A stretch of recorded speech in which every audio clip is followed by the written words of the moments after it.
মন্ত্রী সুধাংশু দাস তিনি বিনি ফেসবুক হায়াকেবা সোশ্যাল মিডিয়া পেজটি রানীর বাজারাव যে সেলেংमा सिसा पार्टीमुं ओंखा o पार्टीमुंनो tiyei kok sana thagoi bo sakbai thangbo haino kuboni bodolbai সেলেংमा phunukjakha মন্ত্রী সুধাংশু দাস তিনি বিনি সোশ্যাল মিডিয়া পেজটি রানীর বাজারাव কালী মন্দির সামস্ত্রা তাংলাই রকবাই কালী মন্দির হাবই কালী মূর্তিনি বখরক তাই মহাদেবনি বখরক সুবাইjakmani no tiyei kok sana thagoi bini bokhani kokno সাইখনা রখা মন্ত্রী সুধাংশু দাস ফিয়াবা বিনি বখানি কগ্ন সানা থাঙ্গই বিনি কগ্ন চাজাগিয়া আংজাগলাইখা প্রদেশ কংগ্রেস তাংসল কক্তমা থুমনাই রমি পান্ডা খ্লাই মন্ত্রী সুধাংশু দাসনি কগ্ন খাম মিথিক জাগই তে চাজাগিয়া আঙ্গই বিনি মন্ত্রীনি আচুকথাই ইয়াকারনা বাগৈ শাখা প্রদেশ কংগ্রেস বাবাইসাদিগি মন্ত্রী সুধাংশু দাস বিনি আচুকথাই ইয়াকারিয়া হিংকে বসকাংশাল কতর চবাও নাংকে অংখরনাই শাখা কংগ্রেস নি আঙ্গই প্রবীর চক্রবর্তী আবাই বাক্সা চুংনুগুই মানো রানীর বাজারা হিন্দু তেই থুরুক বসুনি লুকরংনি বিসিঙ্গ যে সেলেংमा सिसा पार्टीमुं पार्टीखा हिंदू रंगनि मन्दिर हाबै मूर्ति रक सुबाय जागै तंखा आबनतियै बिनि सोशल मिडिया पेज कक साना थागैन प्रदेश कांग्रेस नि আপনাদের শুধু অবগত করছি আমাদের রাজ্যের মাননীয় বিধায়ক আমাদের দলের ওয়ার্কিং কমিটির স্থায়ী আমন্ত্রিত সদস্য শ্রী সুদীপ রায় বর্মন আমাদের রাজ্যে যে ভয়াবহ বন্যাজনিত পরিস্থিতি এই পরিস্থিতিতে সাধারণ মানুষের যে দুর্গতি এবং আমাদের রাজধানী শহর ও তার আশপাশ অঞ্চলে যে গরিব মেহনতি অংশের মানুষ তাদের যে দুর্গতি সহযোগী মানুষ তাদের যে দুর্গতি এই দুর্গতির কথা বিবেচনায় রেখে আমরা আগরতলা শহরের যে মেয়র সাহেবের যে সম্প্রতি সাংবাদিক সম্মেলন এবং তার যে এই পরিচালিত কর্পোরেশন আগরতলা মিউনিসিপাল কর্পোরেশন তাদের যে উদ্যোগ আগরতলা শহরের ছোট ক্ষুদ্র ব্যবসায়ী যারা রাস্তার পাশে বিভিন্ন জায়গায় ওই খুচরা দ্রব্য সামগ্রী নিয়ে বিক্রি বাট্টা করে কোন রকমের জীবন ধারণ করে আসছে এবং এখনো করে আসছে তাদের উপর যে আক্রমণ নামিয়ে আনার পরিকল্পনা করা হয়েছে এই শারদ উৎসবের প্রাক্কালে এই বন্ধ রাখার জন্য স্থগিত রাখার জন্য মাননীয় বিধায়ক একটা চিঠি দিয়েছেন আজকে মেয়রের কাছে এই চিঠিটা আমরা আপনাদেরকে অবগত করছি এই চিঠিটা আমরা আপনাদের মাধ্যমে প্রচার করার জন্য আমরা অনুরোধ করছি উনি চিঠিতে লিখেছেন শ্রদ্ধেয় পুরপিতা আশা করি আপনি ভালো আছেন গত কয়েকদিন আগে রাজ্য জুড়ে এক ভয়াবহ দুর্যোগ পরিলক্ষিত হয়েছে রাজ্যের প্রতিটি জেলা এই দুর্যোগে ক্ষতিগ্রস্ত হয়েছে সাধারণ মানুষ ঘরে ঘরে বন্যার কবলে নিজেদের মতো করে ব্যথিত হয়েছে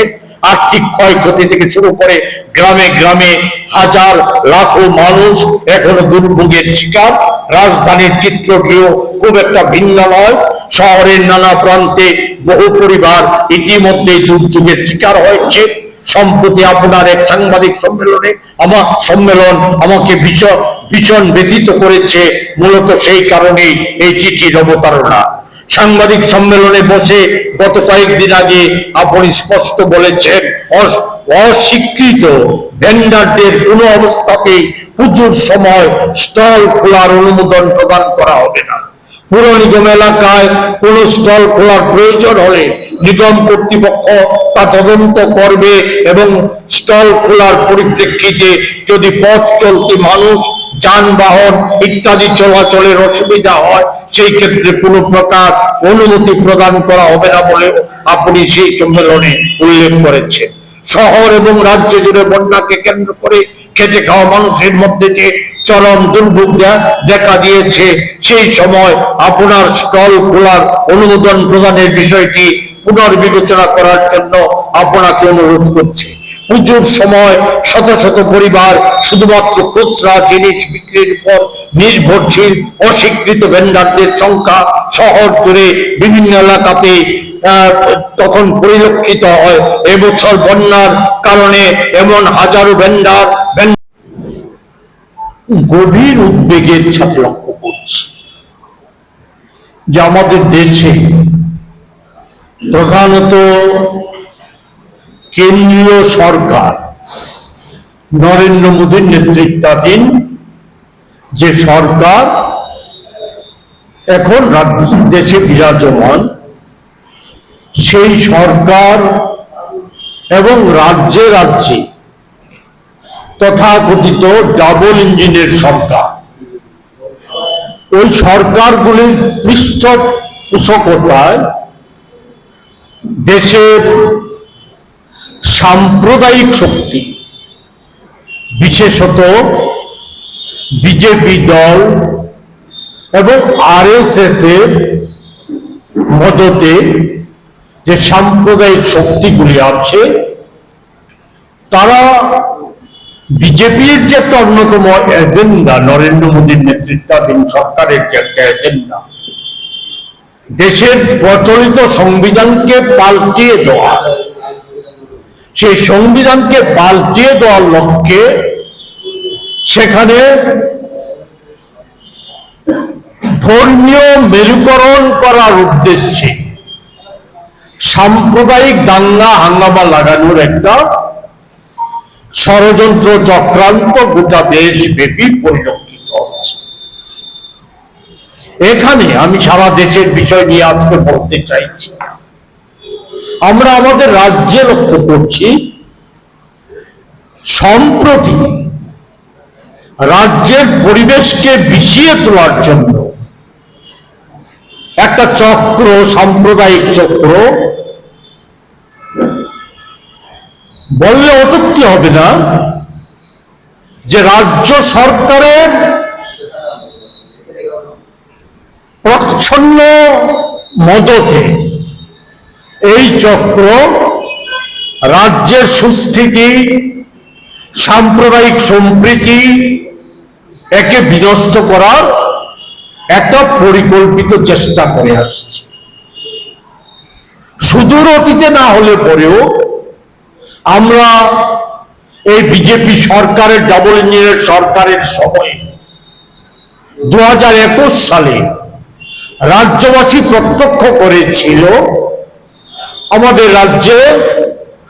ধর্মীয় সংখ্যালঘুদের উপর, তাদের ধর্মীয় প্রতিষ্ঠানের উপর একটা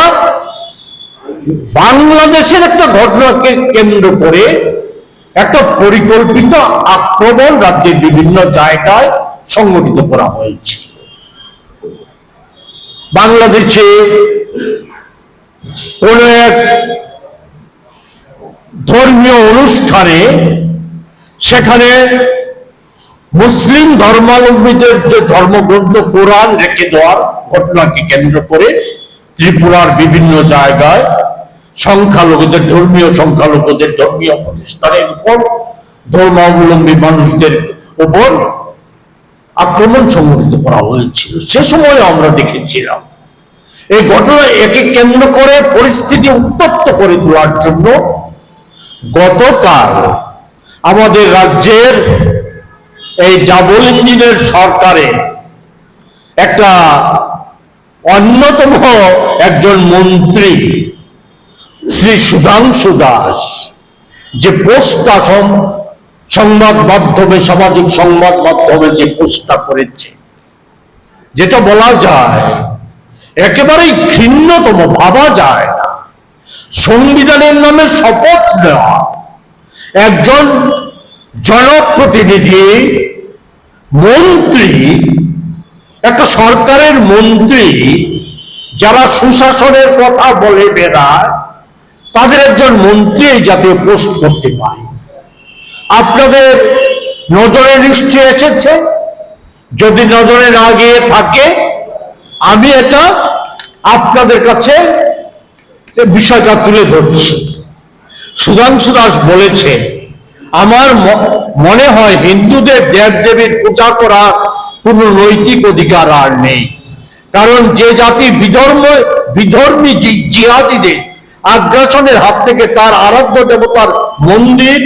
ও মূর্তি বাঁচাতে পারে না, যারা নিজের ধর্মের চরম অপমান দেখেও প্রতিবাদ করতে এগিয়ে আসে না, তার আবার কিসের ধর্ম, কিসের পূজা পাঠ। হিন্দু ধর্মাবলম্বী মানুষদেরকে চরম অপমানিত করা হয়েছে কথার মতো। সেখানে আরেকটা জায়গায় সে উল্লেখ করেছে যে আমরা সবাই ধর্মনিরপেক্ষতার রস পান করে রাজনীতি করছি। ধর্মনিরপেক্ষতা আমাদের সংবিধানের যে অন্যতম একটা বিষয়বস্তু, সেই ধর্মনিরপেক্ষতাকে অস্বীকার করা হয়েছে। শরীরের রক্ত যদি গরম থাকে, জল হয়ে না যায়, তাহলে সে বলেছে যে আইন নিজের হাতে তুলে নেওয়ার জন্য, প্রত্যক্ষভাবে আক্রমণ সংগঠিত করার জন্য সেই পোস্টে উল্লেখ করেছে। এই ঘটনাটা কখন আমরা দেখলাম? যখন আমাদের পার্শ্ববর্তী রাষ্ট্র বাংলাদেশে একটি উত্তপ্ত পরিস্থিতি। আমাদের রাজ্য সম্প্রতি কিছুদিন আগে সাম্প্রদায়িক বিভাজন তৈরি করার লক্ষ্যে সেখানে গন্ডা ছড়ায়, সেখানে একটা ঘৃণ্যতম ঘটনা সংঘটিত করা হয়। শত শত মানুষ সেখানে এখনো শরণার্থী শিবিরে আছে, অনেক সম্পদ হানি হয়েছে, ঘর বাড়ি জ্বালিয়ে দেওয়া হয়েছে, ঘটনা সংঘটিত হয়েছে। অতি সম্প্রতি একটা সেখানে মূর্তি ভাঙাকে কেন্দ্র করে সেখানে রানীর বাজারে, সেখানে এই বাজারে, সেখানে এই রাজ্য সরকারের একজন গুরুত্বপূর্ণ মন্ত্রী, দায়িত্বশীল মন্ত্রী, ওনার উপস্থিতিতে সেখানে ধর্মীয় সংখ্যালঘুদের উপর নির্মম আক্রমণ সংঘটিত করা হয়। বাড়ি ঘর গাড়ি বাইক জ্বালিয়ে দেওয়া হয়, ব্যাপকভাবে জ্বালিয়ে দেওয়া হয়। আজকেও সেই এলাকায় বলা যায় যে সেখানে একটা কম্পমান পরিস্থিতি বিরাজ করছে, স্বাভাবিক হয়নি আজকে। মানুষ স্বাভাবিকভাবে চলাচল করতে পারছে না, প্রশাসনিক বিধিনিষেধ আছে। আমাদের এখানে কাছাকাছি বিশাল গড়ি, সেখানে ওই মূর্তি ভাঙা, এই সমস্ত ধর্মীয় স্থানে আক্রমণ, এই সমস্ত কিছুকে কেন্দ্র করে সেখানে একটা উত্তেজনা সৃষ্টি করার প্রয়াস সেখানে গত কিছুদিন যাবৎ লক্ষ্য করা যাচ্ছে। সেখানে ওই আমাদের এই রাজ্যের শান্তিপ্রিয় মানুষ তারা এগিয়ে এসেছে। এগিয়ে আসার ফলে সেই সাম্প্রদায়িক শক্তি, বিভাজনকারী শক্তি, উত্তেজনা সৃষ্টিকারী শক্তি, দাঙ্গাকারী শক্তি, তারা এখনো সেই ধরনের সুযোগ তৈরি করে উঠতে পারেনি। কিন্তু গতকাল কি সুধাংশু দাসের যে পোস্ট, এই পোস্ট তো সরাসরি দাঙ্গাবাদ শক্তিকে উৎসাহিত করা হচ্ছে, দাঙ্গাকারীদের উৎসাহিত করা হচ্ছে। 24 ঘন্টা অতিক্রান্ত হয়ে গেছে, না সরকারের তরফ থেকে কোনো ব্যবস্থা নেওয়া হয়েছে, না দলের তরফ থেকে কোনো ব্যবস্থা নেওয়া হয়েছে, কোনো বক্তব্য আছে। কোন দেশ, কোন রাজ্যে আমরা বসবাস করছি? কোথায় আছি আমরা? এ ভাবা যায়? এই জায়গায় দাঁড়িয়ে আমরা কথা না বাড়িয়ে আমরা যে কথাটা নির্দিষ্টভাবে বলতে চাই, আমরা শান্তি সম্প্রীতি চাই। আমরা যে কোনো মূল্যে রাজ্যে দেশে শান্তি সম্প্রীতি বজায় থাকে, এটা আমরা চাই। আমাদের যে পবিত্র সংবিধান, যাকে ভিত্তি করে আমাদের রাষ্ট্র কাঠামো, আমাদের দেশ গড়ে উঠছে, আমাদের দেশের মুনি ঋষিরা, আমাদের দেশের কবি সাহিত্যিক শিল্পী বুদ্ধিজীবীরা ওই যুগ যুগ ধরে আমাদের সম্প্রীতির কথা বলে আসছে। আমরা ছোটবেলা থেকে শুনে আসছি একই বৃত্তে দুটো কোষম হিন্দু মুসলমান। আজকে সেই জায়গাটাকে ধ্বংস করার চেষ্টা করছে। সেই চেষ্টায় প্রত্যক্ষ পরোক্ষভাবে সরকার মদত দিয়ে যাচ্ছে। সরকারি মদত যদি না থাকে, আমরা এখান থেকে সাংবাদিক সম্মেলন থেকে রাজ্য সরকারের কাছে, তার মুখ্যমন্ত্রীর কাছে, সুশাসনের মুখ্যমন্ত্রীর কাছে দাবি জানাচ্ছি যে সংবিধানের যে আমাদের যে সংবিধান, সেই সংবিধানের প্রতি যদি ন্যূনতম দায়বদ্ধতা থাকে, তাহলে আর কোন রকম কাল বিলম্ব না করে খুব দ্রুত এই মন্ত্রী সুধাংশু দাসকে মন্ত্রিসভা থেকে অপসারণ করতে হবে। আর মন্ত্রিসভা থাকার আর তার কোন রকম যোগ্যতা নেই, তাকে অবিলম্বে মন্ত্রিসভা থেকে অপসারণ করতে হবে। আমরা এর পাশাপাশি আমরা রাজ্য সরকারের স্বরাষ্ট্র দপ্তরে যে পুলিশ প্রশাসন, তার যে ডিজিপি, ওনার কাছে আমরা দাবি জানাচ্ছি যে আমাদের দেশে অতি সম্প্রতি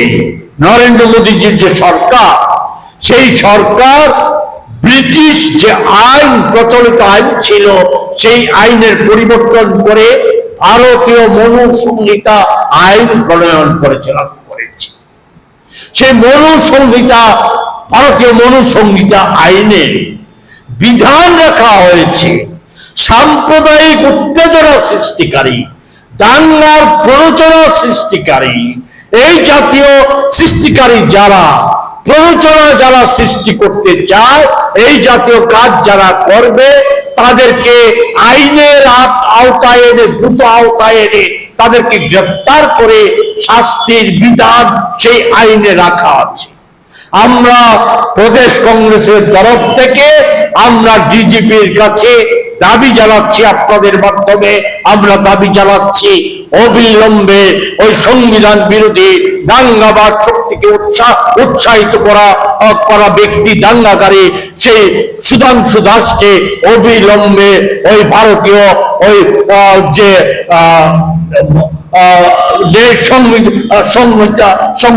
সংহিতা আইন, সেই আইনে তাকে গ্রেফতারের ব্যবস্থা করতে হবে, সাজার ব্যবস্থা করতে হবে, এই দাবি আমরা জানাচ্ছি। আমরা এখান থেকে একথা বলে দিতে চাই রাজ্য সরকার এবং পুলিশ প্রশাসনকে, যদি অবিলম্বে কার্যকরী ব্যবস্থা গ্রহণ না করে, তাহলে রাজ্যের আইন শৃঙ্খলা সুরক্ষার প্রশ্নে, সম্প্রীতিকে রক্ষা করার প্রশ্নে, সুস্থিতিকে রক্ষা করার প্রশ্নে আমরা প্রদেশ কংগ্রেস, আমরা পরবর্তী সময়ে আমরা বৃহত্তর আন্দোলন গড়ে তুলতে বাধ্য হব। এই কথা কটি আপনাদের মাধ্যমে অবগত করার জন্যই আমরা আজকে এখানে মিলিত হয়েছি।